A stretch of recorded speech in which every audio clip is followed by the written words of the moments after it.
Good afternoon, everybody. All protocols observed. My name is Jane Kirubi, and that's the Kirubi who just spoke. Um, I come from a really close-knit family, and it's in no small measure due to our dad. Our dad was so loving. He loved us hard and loved our mother even better than that. And I think that's the reason why we are like that. I am I'm really, really like insanely close to my sisters, really close. So earlier on in the younger years, my sister, Pastor Kathy, used to work in an international company on Kenyatta Avenue. Um, so I was a stay-at-home mom at the time. So every lunchtime, I would be in CBD, City Center. She used to do praise and worship at City Hall and Charter Hall. So I would go pick her up from the office, and we would walk to Charter Hall and City Hall, and she would do the praise and worship. We listened to the word, and then we would walk to City Market because she only had like 15 minutes left now. So we'd walk to City Market for some fruit salad. As you can see, I dropped the fruit, but anyway, that's a story for another day. During one of those days, one of those times in that period, we were walking back to her office, and then we heard Kathy. Some deep voice, Kathy. So we turn around, and there's this 6-foot tall hunk of a man, and I'm like, whoa. So my sisters, so we are both standing, and he's walking towards us, and I'm like, how come I've not heard about this? So I'm thinking of so many things, but mostly she's in so much trouble. Anyway, needless to say, we were introduced. I walked a little ahead, and then when she caught up with me, I was like, so is he saved? Because I knew that would be a deal breaker with my sister. So she said, oh, he is not only saved, he wants to take me out for coffee. I was, whoa, this is getting good. A few dates in, they got to know each other, and then he joined our trips, so to speak, to City Market for fruit salad. And then we got to know each other, and as we got to know each other, sometimes he would borrow my sister's car, and he would go and run his errands or whatever. Then one day, my sister called me distressed. Oh, by the way, this was happening while it was in between jobs. When someone tells you they're in between jobs, that's a fancy way of saying they're jobless. So my sister, she calls me, she's distressed. Oh my God, Allan, as we call him at the time, he has been in a car accident. And remember, the guy is jobless, so he's not gonna fix his car. So I'm like, okay, don't worry, we're gonna fix the car. And my sister's like, I think I need to cut him loose because it's too much. It's already a few months, the guy doesn't have a job even now. So I think I need to cut him loose. Normally, she's a very good sister. She's a very good person. Me, not so much. But that day, I was the good person. I was the good guy. I was on his side. I think it's because we are both introverts. So whenever she went back to the office, we would sit. We are not smiling. We're just, but we're having a good time. We are introverts, remember? So we're having a good time. But anyway, I convinced her not to dump him. Because she really was going to. And we continued like we were really, I could tell you a million things. But fast forward to 2 months ago.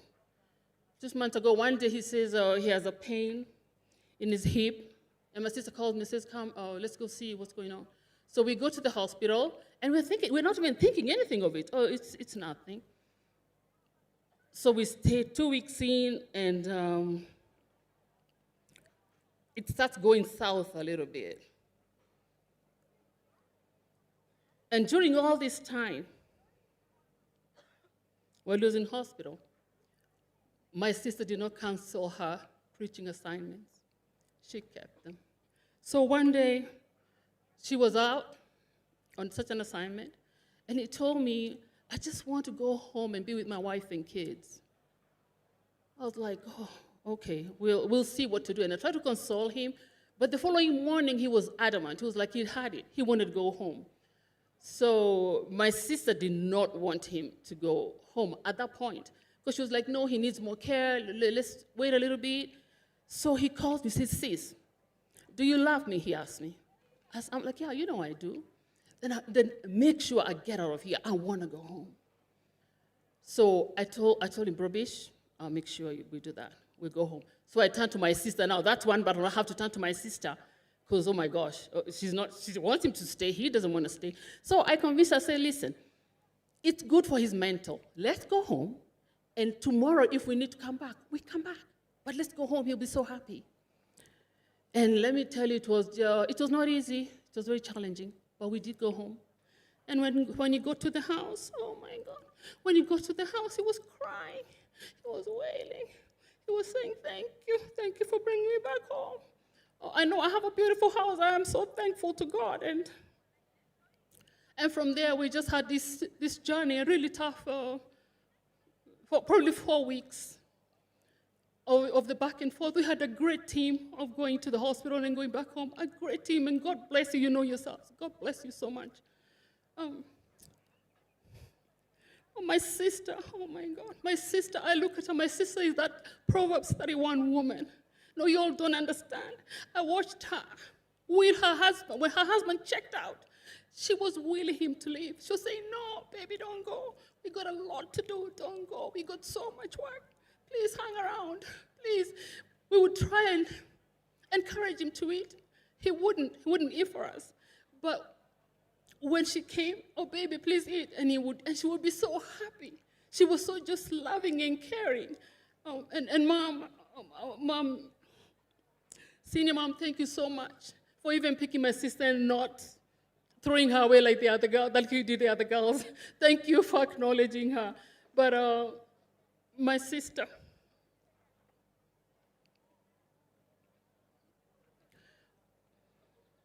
when I look at you, I'm so heartbroken.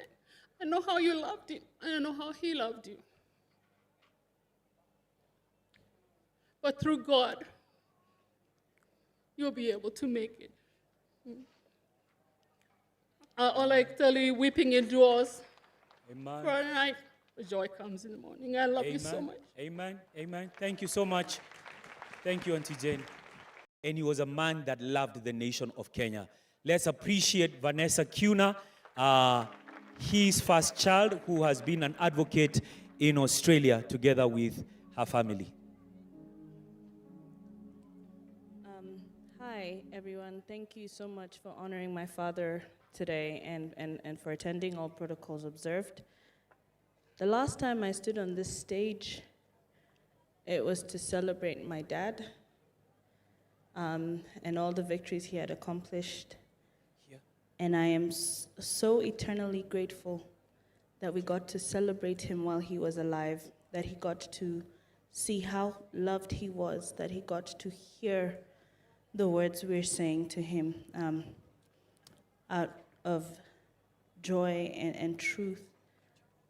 And today, as we've heard, it is also a celebration of life. And although we say goodbye to a great man, we know he lived a full life. And speaking as his children, on behalf of all three of us, but me and my sister, because my brother will also talk, he loved us fiercely. He loved us fiercely, and it is because of that love that we ended up with people who also love us just as fiercely. I would like to thank my husband for being a complete rock for my family and I during this time. It has not gone unnoticed. We absolutely love you, and everything I had become, I am becoming, and will become into the future is a direct result of the impact my father had on my life. Mom, we got you, I promise. And also to all the JCC pastors in Parklands and across the globe, thank you so much for standing with my family and I. We're eternally grateful, and for Auntie Mom as well, especially, and everyone here. Thank you so much.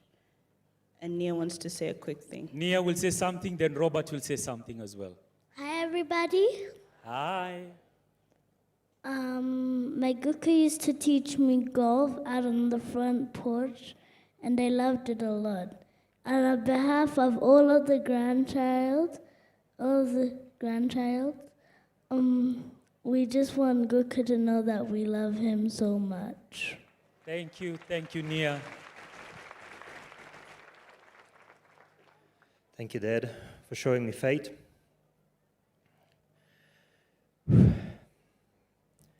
And showing me the vision of where we are headed as JCC family and as the Kiuna family. We won't let you down. Your legacy will be carried forward. I thank you for being the best dad to my wife and to her siblings, to be the best grandfather to my daughter and to her cousins, and to be a wonderful, wonderful husband to my mom-in-law. We really appreciate you. We stand with you. I stand with my wife as well, and with Jeremy and Stephanie. This is a tough moment for all of us. I'm there for you, and I will be that pillar. If you need a shoulder, I'm there. Thank you. And thank you, Dad. Thanks for everything. Thank you so much, Robert Kova.